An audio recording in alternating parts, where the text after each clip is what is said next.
Hello people, welcome back into this channel, and this video it's gonna be a tutorial about Picsart. And through this video I would like to show you the way how to do a tilt shift for your picture. So tilt shift is a tools on the camera to make optical illusion. So the thing that you have to do is just go up on your Picsart here, and after that you just need to start picking the picture that you want to edit, that you want to add the tilt shift to.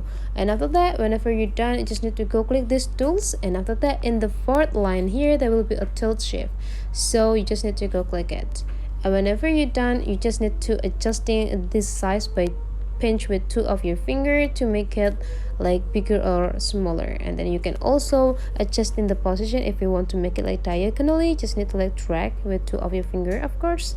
And after that, adjusting the range of this optical illusions that you want to have too.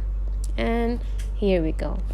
Whenever you're done, you just need to go click apply, and here is the result. So that is the way how to do a tilt shift on a Picsart application. Hopefully this tutorial today is useful for you. So don't forget to leave some comment, like and subscribe into this channel, and I'll see you for the next video.